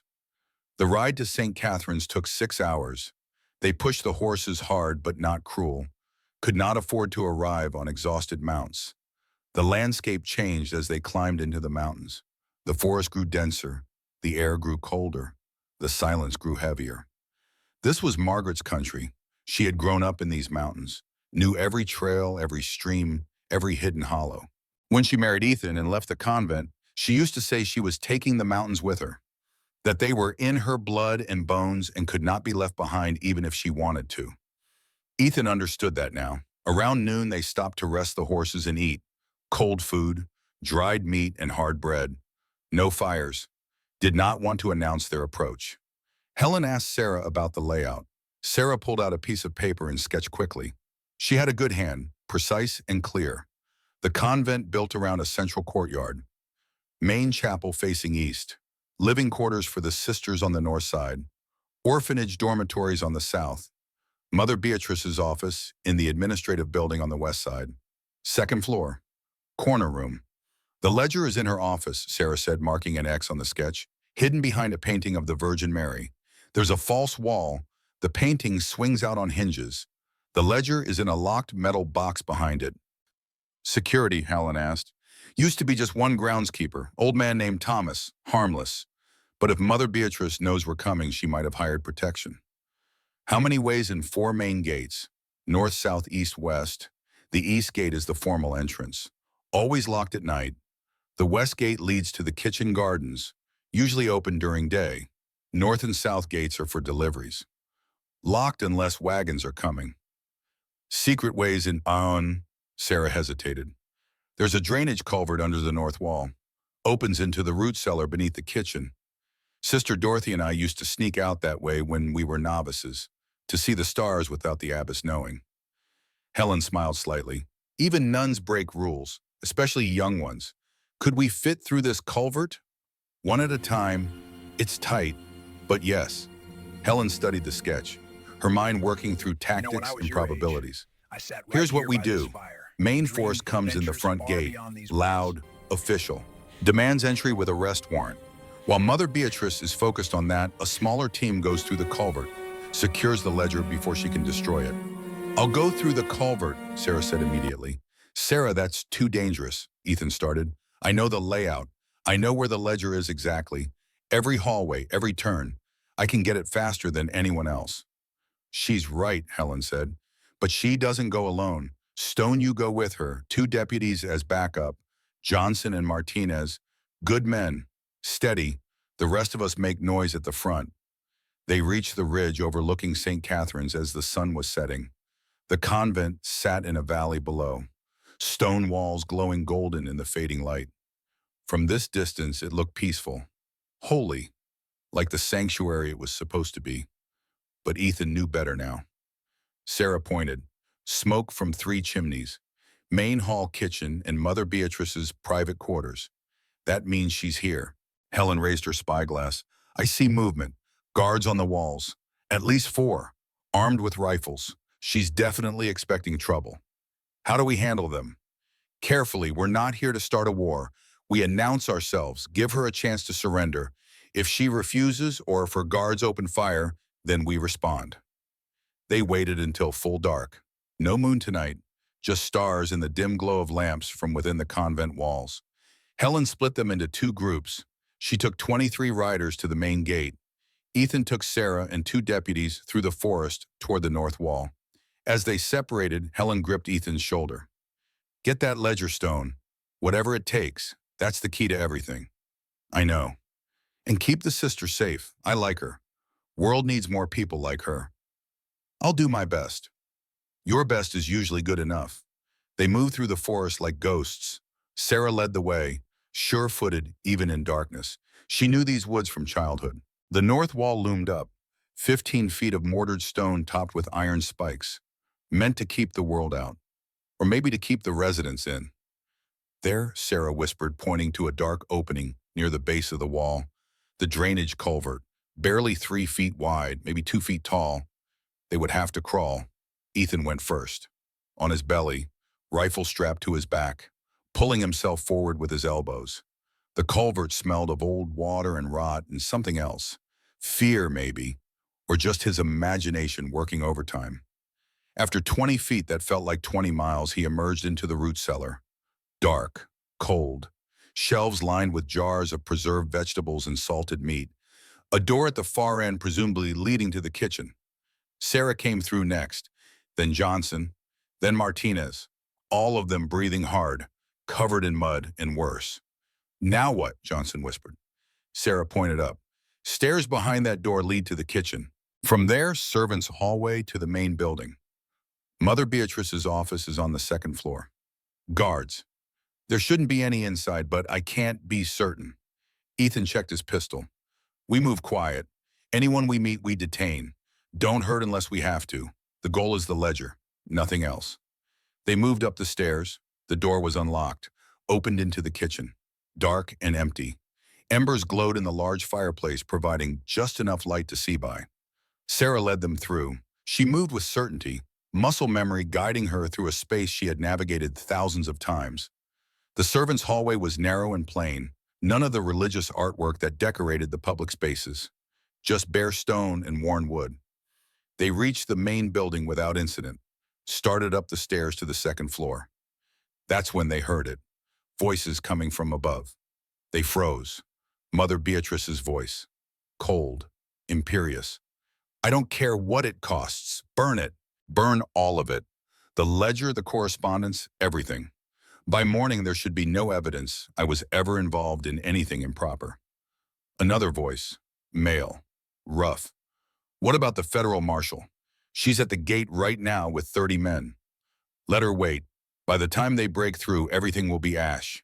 And I'll be the grieving Mother Superior whose orphanage tragically burned while she tried to save the children. Ethan's blood went cold. Sarah's face had gone white. She's going to burn the evidence and blame us for it. Not if we get there first. They move faster now. Caution sacrificed for speed. Up the stairs, down the hallway toward the corner office where lamplight spilled under the door. Ethan kicked it open. Mother Beatrice stood by her desk holding the ledger. A small brazier burned beside her, flames already consuming papers. She was dressed in full formal habit, every inch the pious leader. But her eyes. Her eyes were cold and calculating and completely void of anything resembling grace. "Sister Sarah," she said calmly, "I wondered if you'd be foolish enough to return." "Put down the ledger," Ethan said, rifle aimed at her chest. "Or what? You'll shoot an unarmed woman of God in her own office that will look wonderful at your trial, Mr. Stone. Put it down, now." Mother Beatrice smiled. It was the cruelest expression Ethan had ever seen on a human face. "You self-righteous fools. You think you're saving children. You're condemning them. Those mines, those camps, those mills. They put food in bellies and roofs over heads. I gave those orphans purpose, work, a reason to exist. What would you have me do? Keep them here to starve, to die of disease, to grow up useless and unwanted." "You sold them like property," Sarah said, her voice shaking with rage. "For money, for your gambling debts, for your own greed. I did what was necessary to keep this institution running. The church provides no funding. The community provides no support. I had to be resourceful." "You're a monster." Mother Beatrice's expression hardened. "I'm a pragmatist, something you never had the stomach for, Sarah. You always were too soft, too sentimental. That's why I chose you to sell. At least you'd fetch a decent price with your looks and education." Sarah lunged forward. Ethan caught her arm. "Don't. She wants you angry, wants you to do something stupid. Don't give her the satisfaction." Mother Beatrice moved toward the brazier, ledger in hand. "I think we're done here. Officers, arrest these intruders for trespassing and assault." Two large men emerged from the shadows behind them. Hired muscle. Johnson and Martinez turned to face them. Ethan kept his rifle on Mother Beatrice. She held the ledger over the flames. "One movement in 30 children's last chance at justice becomes ash." Standoff. Then Sarah spoke, her voice calm now, deadly calm. "Reverend Samuel wrote letters to the diocese, to Rome, documenting his suspicions about you. They're in a safe deposit box in Charleston, to be opened if anything happens to him." Mother Beatrice hesitated. "And Sister Dorothy kept her own records," Sarah continued. "Every child who disappeared, every family you lied to, every time you claimed adoption when you really meant sale. She's been documenting your crimes for 2 years. That evidence is all ready with Marshal Bradshaw." Ethan did not know if Sarah was bluffing or telling the truth, but it was brilliant either way. Mother Beatrice's hand wavered. "You're lying." "Am I? You taught us yourself, Mother. Always keep backups, always have insurance." "Did you really think we'd put all our faith in one ledger?" The moment of hesitation was all Ethan needed. He fired, not at Mother Beatrice, at the brazier. The shot went through the metal, tipping it over, spilling burning coals across the stone floor. Mother Beatrice jumped back with a shriek. Sarah darted forward, grabbed the ledger from her hands. The hired muscle moved. Johnson and Martinez met them. The fight was brief and brutal. These were young deputies who had grown up working farms, built strong from hard labor. The hired guns were city men, soft from easy living. It was over in less than a minute. Ethan kept his rifle trained on Mother Beatrice. "You're under arrest, human trafficking, fraud, conspiracy, child endangerment. You want me to keep going?" She drew herself up, trying to maintain dignity. "You have no authority here. This is church property. You're trespassing. Federal marshal outside with a warrant says different." They heard it then, shouting from outside, the main gates opening. Helen and her forces had made it through. Within minutes, the office was full of people. Helen, her deputies, several volunteers, including Mrs. Elizabeth Finn. Helen took one look at the scene and nodded approvingly. "Got the ledger." Sarah held it up. Helen turned to Mother Beatrice. "Mother Beatrice Ashford, you are under arrest. You have the right to remain silent, though I doubt you will. You'll be transported to federal custody in Charleston to await trial." "This is outrageous. I demand to speak with my lawyer." "You'll get that chance, right after we inventory every piece of evidence in this office." It took 3 hours to process everything. The ledger was just the beginning. Letters, contracts, bank statements, Mother Beatrice had kept meticulous records of her crimes, probably never believing anyone would dare look. Her arrogance had created the very evidence that would convict her. As dawn broke, they led her out in chains. The other sisters watched from windows, some crying, some angry, some just shocked. The world they had believed in had been a lie. Sister Dorothy was there. She ran to Sarah, embraced her. "I'm so sorry. I should have done more. Should have stopped her." "You did what you could," Sarah said gently. "We all did. Now we make sure it never happens again." The ride back to Harper's Ferry took most of the day. Mother Beatrice rode in a prison wagon, silent and cold. Drake was already in custody there. Soon they would both face a judge and jury. When they rode into Harper's Ferry 3 days after they had left, the town turned out to greet them. News had spread fast about the arrests, about the rescued children, about justice finally being served. Emily was there, standing with Doc Morrison's wife. When she saw Sarah, she broke free and ran. Sarah dismounted and caught her, lifting her up, spinning her around, both of them laughing and crying at the same time. "You came back," Emily said. "I promised, didn't I? Are they all safe now? All the other kids?" "They will be. It'll take time, but they will be." Ethan watched the scene, thought about the dollar he had paid 6 months ago. Best dollar he ever spent. Not because he had saved Sarah, but because she had saved him right back. Saved him from solitude, from guilt, from a life lived in shadows. She had reminded him what Margaret had always known, that one person can make a difference, that small acts of courage add up, that justice is worth fighting for, especially when it's hard. November 1919, the cabin, night 2. The fire burned low. Thomas sat forward in his chair, eyes wide, completely absorbed in the story. And then what, grandfather? They had the arrests, but did Mother Beatrice go to prison? Did the children all get saved? Ethan, 58 years old now, took a slow drink of whiskey, smiled slightly. "That's a story for tomorrow night, Thomas. For now, let me tell you what I learned that day in Harper's Ferry, when 200 people stood up in that church." He stood, added wood to the fire. "When you face evil, and you will in war or after it, you have to choose between revenge and justice. Between what makes you feel better and what makes the world better." He placed his hand on Thomas's shoulder. "Always choose the world, even when it's bitter, even when it's slow, even when every part of you wants revenge. Because that's the difference between a man and someone who used to be good but let darkness win." Thomas nodded seriously. "I understand, grandfather." "Good, now sleep. Tomorrow night I'll tell you how it all ended, and how sometimes an ending is just a beginning." Thomas climbed to the loft. Ethan sat alone, looking into the fire, thinking about 30 years ago, about the night before they rode to St. Catherine's, about Sarah and the faith she had restored, about Margaret and the dream they would fulfill. He took another drink of whiskey, whispered to the flames, "We did good, Margaret. We did it right.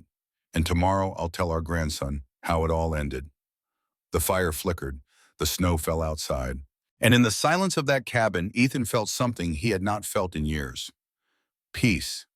November 1919, Appalachian Mountains, West Virginia. Night 3. The fire in the cabin burned steady. 3 nights of storytelling had worn the woodpile down, but there was still enough to last through this final night.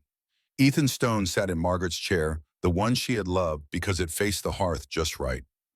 Thomas sat across from him, 17 years old and no longer restless. The boy had learned patience over these 3 nights. Learned to listen, learned that some stories cannot be rushed. Outside, the snow had stopped falling. The world lay silent under its white blanket. Inside, whiskey warmed their throats, and firelight painted shadows that danced like memories across rough, wooden walls. Thomas leaned forward. He had been waiting all day for this moment. "Grandfather, I couldn't sleep last night. Kept thinking about the story, about Sister Sarah and Emily, about Mother Beatrice and Drake. Did they get punished? Did the children get saved?" Ethan poured 2 cups of whiskey, slid one across to Thomas. The boy took it without hesitation. 3 nights of his grandfather's stories had aged him somehow, made him ready for harder truths. "You know what the hardest thing about justice is, Thomas?" The boy shook his head. "It's not fighting for it, not the risk, not the danger. The hardest thing is not knowing if it'll be enough. If one person, one action, one decision can really change anything. He paused, looked into the fire like it held answers he was still searching for 30 years later. Margaret used to say something. She'd tell me, when you save one soul, you save the world. I didn't understand it then. Thought it was just pretty words, a metaphor. His voice grew softer. Took me 30 years to realize she meant it literally. What do you mean? Let me tell you the rest. About the trial. About what Sarah taught me about forgiveness. And about how $1 bought more than one woman's freedom. He took a drink, let the burn settle. Then his eyes went distant. The cabin walls faded, and he was there again. December 1889 turning into January 1890. The weeks between arrest and trial. The firelight seemed to brighten, and Ethan was young again, watching justice grind slowly forward while children suffered and waited for rescue that could not come fast enough. 6 weeks after the arrests, January 1890, the weeks between Mother Beatrice's arrest and her trial moved like cold molasses. Every day felt like a year, every hour stretched thin enough to break. But Helen Bradshaw was methodical. She did not rush, could not afford to. This case had to be airtight. No room for clever lawyers to find loopholes. No chance for appeals to overturn convictions. So she worked, and Ethan worked with her and Sarah, and a growing number of people who had finally seen the truth and refused to look away. Federal marshals from 3 states descended on every location in the ledger: mines, lumber camps, textile mills, anywhere children had been sold. Some owners surrendered peacefully, handed over the children without argument once they saw federal badges and warrants. Others fought. 2 mine supervisors were killed resisting arrest. 3 more fled and remained at large. But one by one the operations were shut down. One by one children were freed. They came in waves. 12 from Black Ridge Mine, Emily's friends, ages 6 to 14, malnourished, injured, traumatized. 8 from Timber Ridge Camp, survivors of logging accidents, missing fingers, broken bones. 15 from various mills and workshops, textile workers, some death from machinery noise, chemical burns on their hands. Each one needed medical care. Doc Morrison worked around the clock. The church opened its doors. Families volunteered foster homes. The town of Harper's Ferry, which had stood silent for so long, suddenly could not do enough. Sarah spent those weeks coordinating care, preparing testimony, writing her statement 17 times, each draft clearer, more focused, more devastating in its simple truth. Ethan helped Helen track witnesses, travel to interview families, gather evidence, build the case brick by careful brick. By the time the trial began, they had documentation 3 feet high, testimony from 47 witnesses, physical evidence from a dozen locations, the kind of case prosecutors dream about. Unbreakable. January 1890, Federal Courthouse, Charleston, West Virginia. The courthouse was new, built just 5 years earlier with limestone that gleamed white in winter sun. 3 stories tall with columns out front that were meant to inspire confidence in justice. On trial days it did. When the gavel fell and verdicts were read, you could almost believe the law meant something. Judge Marcus Whitmore presided. He was 60 years old, white-haired, known for being fair, known for showing no mercy to corruption. The perfect judge for this case. The courtroom was packed. Victims, families, reporters from newspapers as far away as New York and Boston. This case had captured national attention. The nun selling children, the mountain man who saved them, the marshal who brought them all to justice. It made good copy. But for those who lived it, who bled for it, who lost years of childhood to it, this was not a story. This was their lives, their trauma. Their one chance at seeing the people who hurt them face consequences. Mother Beatrice sat at the defendant's table wearing civilian clothes. No habit. The church had stripped her of that right the day after her arrest. She looked smaller somehow, less imposing. Without the robes and authority of her position, she was just an old woman facing the ruin of everything she had built. William Drake sat at a separate table. His lawyer had tried to get separate trials, Judge Whitmore denied it. These crimes were connected. These criminals would face justice together. The prosecution took 3 days to present its case. Day 1 was documentation. The ledger, bank records, witness statements from the 40 men who had watched Drake sell Sarah in Whitewood, bills of sale, contracts, every piece of paper that proved the conspiracy. Day 2 was adult witnesses, families who had trusted Mother Beatrice with their children only to discover they had been sold. Mine owners who testified about buying child labor through Drake. Foremen who described working conditions so brutal that grown men would not last a week. Day 3 was the children, 23 of them in total, each one taking the stand, each one telling their truth. Emily Cooper went first. She wore a new dress donated by Mrs. Finn, clean, pressed, but it could not hide how thin she was, how the memory of starvation had carved hollows into her face that would take months to fill. She had to stand on a box to reach the microphone. Her voice was clear, strong, braver than most adults Ethan had known. They made me dig coal, she said, in the dark, for 12 hours, sometimes more. My hands hurt so bad, I cried. But if you cried, they hit you. So I learned not to cry. The courtroom was silent. You could hear people breathing, nothing else. Kids got sick down there. The air was bad, made you cough, made your lungs hurt. Some kids got crushed when tunnels collapsed. They'd bury them in unmarked graves and tell Mother Beatrice they ran away. Her voice did not waver, did not break. She had survived too much to fall apart now. I ran because I saw my friend die. She was 7. A tunnel caved in, crushed her. The foreman laughed and said, "That's what happens to careless workers." So that night when he was drunk, I ran. Defense counsel tried to cross-examine, tried to suggest she was confused, misremembering, that a child's testimony could not be trusted. Emily looked at him with eyes that had seen more darkness than he ever would.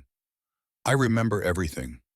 Every day, every hour, every kid who died. I'll remember for the rest of my life. And you can't make me forget just because it's convenient for you. The courtroom erupted in applause. Judge Whitmore banged his gavel but did not reprimand anyone. Some things deserved applause. Sarah Finn testified next, Mrs. Finn's daughter, 15 years old now, reunited with her mother, but carrying scars that would take years to heal. I worked in a textile mill, she said. Her voice was quieter than Emily's, more damaged. 14-hour days, 6 days a week. The machines were so loud. After the first year, I couldn't hear right anymore. The noise did something to my ears. She showed the jury her hands, scarred from machinery accidents, missing part of her left index finger.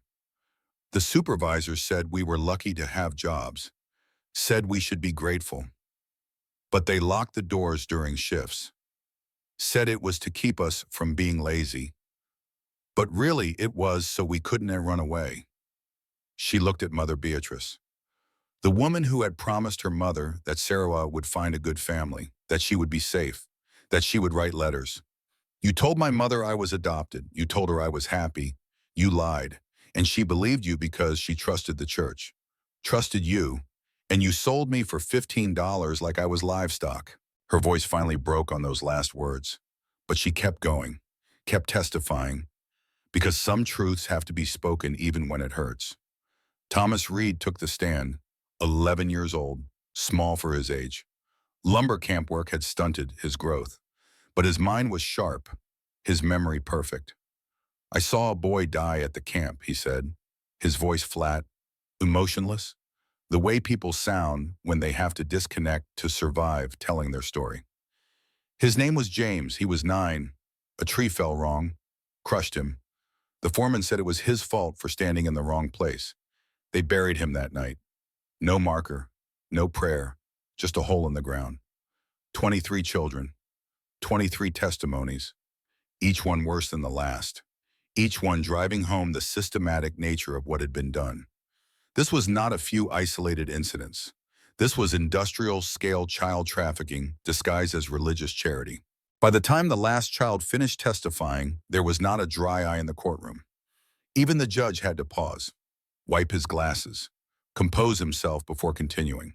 Sarah Mitchell was called last, the nun who had discovered the ledger, who had risked everything to expose the truth, who had been sold herself and somehow found the strength to fight back. She walked to the stand with quiet dignity, wore a simple dress, hair pulled back, no artifice, no performance, just truth. The prosecutor led her through the story, finding the ledger, being drugged, waking in Drake's wagon, the auction, everything that happened after. Then he asked the question everyone had been waiting for. Miss Mitchell, how did you feel when you discovered what Mother Beatrice had been doing? Sarah was quiet for a moment, looking at her hands, then up at the jury. Betrayed, I loved St. Catherine's. It was my home, my family. I believed we were doing God's work, protecting children who had nowhere else to go. And then I learned that the person leading us, the person we trusted completely, was selling those same children for profit. Did you consider staying silent? For about 5 minutes, she almost smiled. Then I realized that staying silent made me complicit, that my comfort was less important than those children's lives. So I decided to speak up, even though I knew it would cost me everything. Defense counsel stood to cross-examine. Drake's lawyer, a slick man from Charleston who wore expensive suits and thought money could buy anything. Miss Mitchell, isn't it true you harbor a personal grudge against Mother Beatrice? That this is revenge, not justice?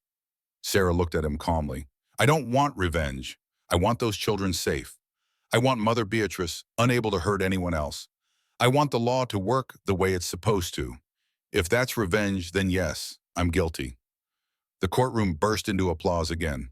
This time Judge Whitmore let it go on for a full minute before calling for order. The defense tried. They put forth arguments about misunderstandings, about Mother Beatrice trying to find employment, not selling children, about Drake being a simple labor broker, about how the nuns and orphans had consented to their placements. The jury was not buying it. The evidence was too overwhelming, the testimony too consistent, the documentation too complete. After 4 hours of deliberation, they returned. Guilty, all charges, both defendants unanimous. Mother Beatrice showed no emotion, just sat there, cold, still, like she had carved herself from ice and could not melt no matter what heat was applied. Drake tried to shout, had to be restrained. Dragged from the courtroom, still yelling about lawyers and appeals and how they could not do this to him. But they could, and they did. Sentencing came a week later. Judge Whitmore looked at both defendants with something approaching contempt. In my 20 years on this bench, I have never seen crimes more calculating or cruel. You preyed upon the most vulnerable. You sold children like property in a nation that fought a war to end that very practice. You betrayed every trust placed in you. He turned to Mother Beatrice. You hid behind religious authority, used the church as cover for your crimes, exploited faith that good people placed in institutions they were taught to trust. For that, you deserve no mercy. Mother Beatrice Ashford, I sentence you to life imprisonment without possibility of parole. You will spend the rest of your days in federal prison. And I hope that in that time you find something approaching remorse. She did not react, did not speak, just stared ahead at nothing. Judge Whitmore turned to Drake. William Drake, your crimes are equally heinous. You profited from the suffering of children. You enabled this system. You are in every sense that matters a slave trader. And the law is clear about what happens to slave traders. I sentence you to death by hanging, sentenced to be carried out 60 days from today. Drake did react to that, started shouting again, had to be dragged out, his voice echoing through the courthouse until heavy doors cut it off. Deputy Robert Fletcher, who had cooperated and testified against both defendants, received a reduced sentence, 10 years. He would serve every day of it. It was over. Justice, imperfect and slow as always, had finally been served. 1 week after sentencing, Sarah asked Helen for permission to visit Mother Beatrice in prison. Helen looked at her like she was insane. Why would you want to do that? I need to. Sarah, that woman sold you, almost got you killed, put you through hell. You don't owe her anything. I know, but I need to do this for me, not for her. Ethan offered to go with her. Sarah shook her head. This is something I have to do alone. So Helen arranged it, signed the paperwork, got the prison warden's approval. Sarah went on a cold February morning. The prison was 20 miles outside Charleston. Gray stone walls, guard towers, iron gates that clanged shut with the finality of judgment. She was led to a visiting room, small, bare, a table and 2 chairs, Bars on the window. Mother Beatrice sat on one side wearing gray prison clothes. She looked diminished, like someone had let the air out of her. They sat in silence for a long moment, guards outside, watching through a window, ready to intervene if needed. Finally, Sarah spoke. "I came to tell you something." Mother Beatrice looked up. Her eyes held something that might have been shame, or maybe just exhaustion. "What? I forgive you." Those three words landed like stones in still water, ripples spreading outward. Mother Beatrice stared at her. "What did you say?" "I forgive you for selling me, for betraying us, for hurting those children. For all of it, I forgive you." "Why?" The word came out strangled, confused. "I don't deserve forgiveness." "No," Sarah agreed, "you don't. But I deserve to give it. I refuse to let you steal my soul twice. You took my freedom once. I won't let you take my peace." Mother Beatrice's face crumpled. For the first time since her arrest, she cried. Real tears, ugly and raw and human. "I'm sorry," she whispered. "God help me, I'm sorry." Sarah stood to leave, paused at the door, looked back one last time. "I hope you find peace, Mother, I really do. Because carrying hate only hurts the person doing the carrying. And I'm done carrying anything that belongs to you." She walked out, did not look back, did not need to. Later, when Ethan asked what Mother Beatrice had said, Sarah told him about the tears, about the apology. "Do you believe she meant it?" Ethan asked. "I don't know, and it doesn't matter. Forgiveness isn't for her, it's for me. Justice made the world better, but mercy freed me from the weight of carrying that hurt forever." Ethan understood then what Margaret had tried to teach him all those years ago, that justice and mercy were not opposites. They were partners. Justice made systems fair. Mercy made hearts whole. You needed both. 6 months later, summer 1890, the world kept turning, as it always does, indifferent to human suffering and human triumph alike. By summer, the immediate crisis had passed. The children had been placed, most with families, a few in new, carefully monitored orphanages. Emily stayed with Doc Morrison and his wife. They adopted her formally, gave her a real home, a real family, a chance at the childhood that had been stolen. Sarah Finn reconciled with her mother, slowly, painfully, but real. Mrs. Finn sold her general store, moved to be near her daughter. They were learning how to be family again. It would take time, but they had time now. Thomas Reed was adopted by a farmer and his wife who had lost their own son to illness. They gave him space, patience, love.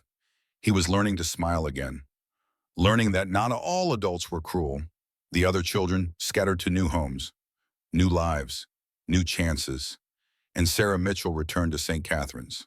The church had appointed Reverend Samuel as temporary administrator. He was a good man, honest, kind, everything Mother Beatrice had pretended to be.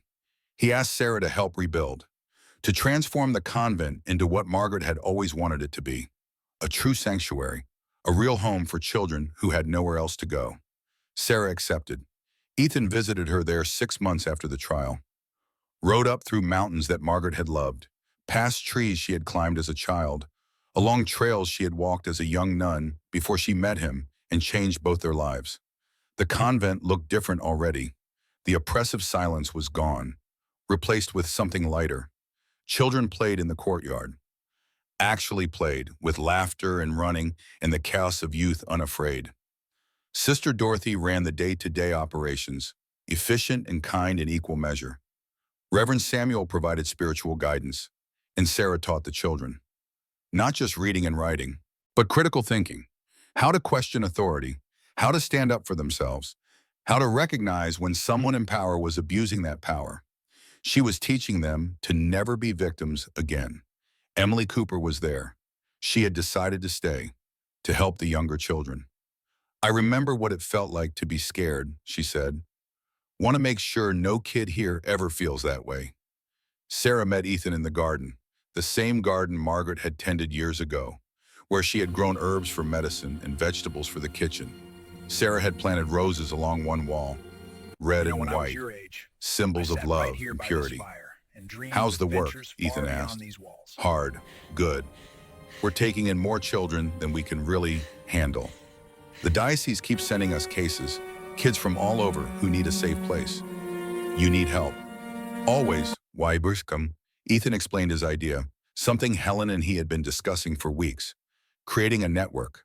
Safe houses like St. Catherine's in other counties, other states.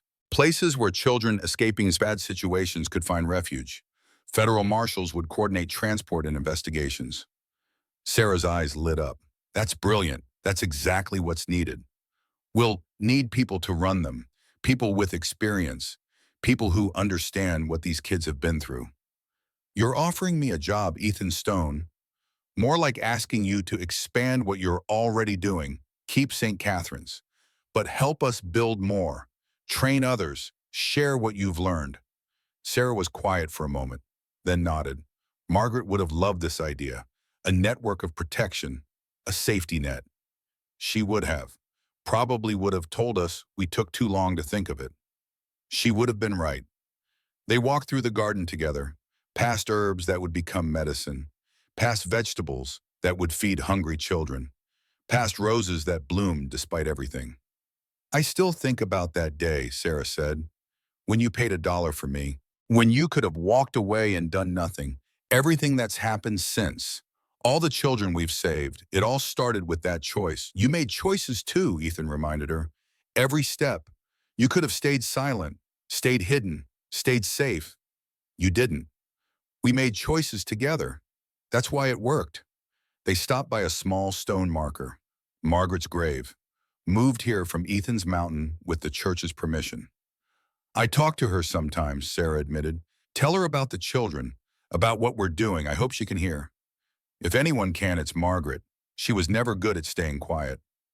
Sarah laughed. As the sun set painting the sky in golds and purples and reds, they stood together in that garden.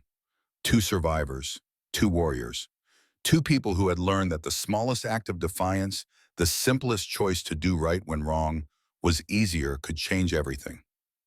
November 1919, the cabin. Night 3. The fire burned low. Ethan added more wood, let the flames climb higher. Thomas sat on the edge of his chair, absorbed, changed somehow by 3 nights of storytelling. So they won, Thomas said quietly. The children got saved. The bad people went to prison. They did. Mother Beatrice died in prison 10 years ago. Drake was hanged as sentenced. Justice was served. And Sister Sarah St. Catherine's, Ethan smiled. Not just St. Catherine's anymore. That network we started, it grew.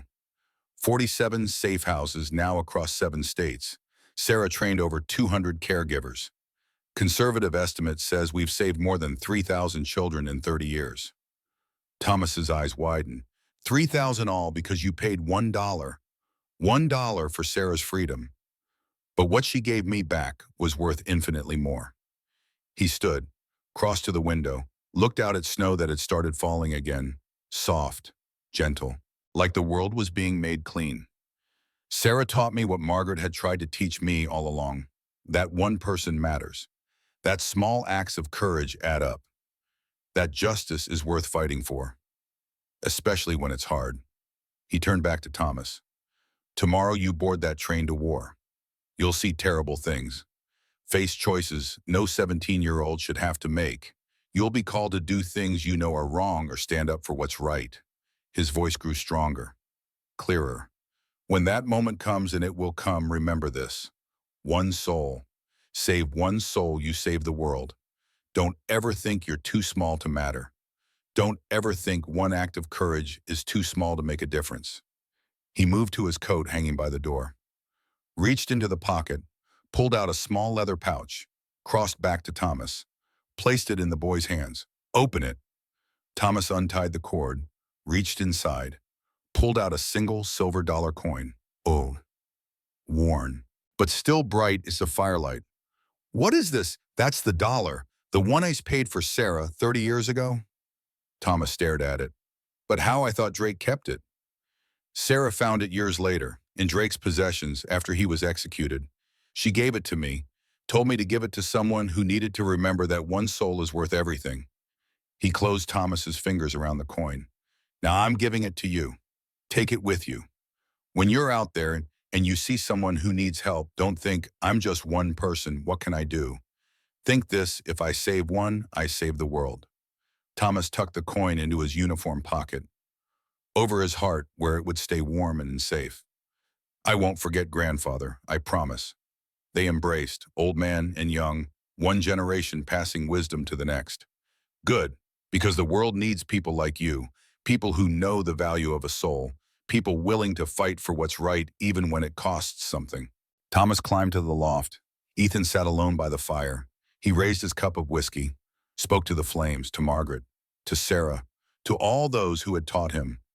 We did good. We did it right. And now our grandson will carry it forward. We'll keep fighting. We'll save his own soul, and through that save the world.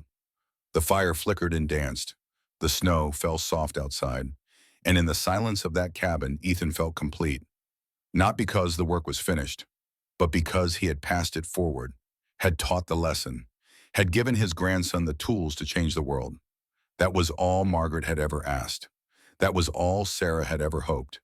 That was the legacy worth fighting for. The next morning, dawn. The snow had stopped. The sky broke clear and cold. Perfect traveling weather. Thomas stood by the wagon wearing his uniform, ready to leave, ready to become whatever the war would make him. Ethan walked out carrying a small pack. Almost forgot. One more thing. He handed Thomas a worn leather journal. Margaret's, the one she had kept all their married years. She wanted you to have this someday, figured today was that day. Thomas opened it, saw Margaret's handwriting, neat, precise, full of observations about life and faith and the nature of courage. The first entry read, "Courage is not the absence of fear. It is action despite fear.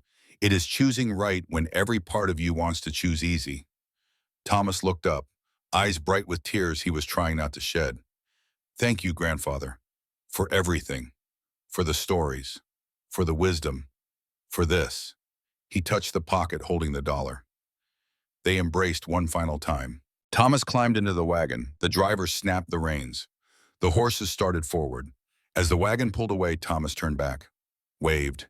Ethan waved back, hand raised in farewell, knowing he might never see the boy again, knowing war took the young and the old alike and showed no mercy to either, but also knowing he had given Thomas something more valuable than safety.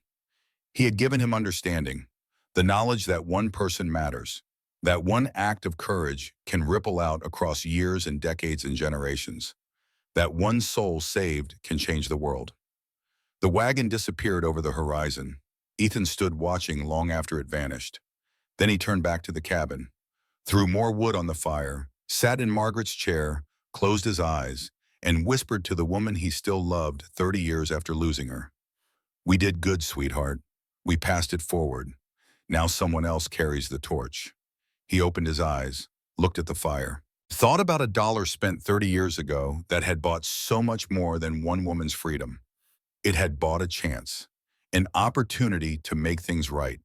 And sometimes that was all anyone needed. One chance, one choice, one moment of courage when it would have been easier to walk away. He smiled, sipped his whiskey, let the warmth spread through him. Outside, the sun rose higher. The snow began to melt. The world turned as it always did, indifferent to human stories and human struggles. But for those who lived them, who bled for them, who fought to make them matter, those stories were everything. They were proof that good could win, that justice could prevail, that one person standing up at the right moment could change the course of everything. Ethan Stone sat in his cabin on a mountain in West Virginia and felt peace settle over him like a warm blanket. He had done what Margaret asked, had honored her memory, had taught their grandson the most important lesson, that a single soul was worth everything, every risk, every sacrifice, every moment of doubt and fear and struggle. Because when you saved one soul, you saved the world. And 30 years ago, a mountain man paid $1 for a nun's freedom. That dollar had bought something priceless. It had bought hope, and hope, as it turned out, was the only currency that really mattered. The fire crackled. The cabin settled. Ethan closed his eyes and let himself rest. Tomorrow would bring new challenges, new struggles, new chances to make the world a little bit better. But today, in this moment, he let himself simply be. A man who had done his best, who had fought the good fight, who had passed the torch to the next generation. That was enough. That was everything. That was the legacy of the dollar.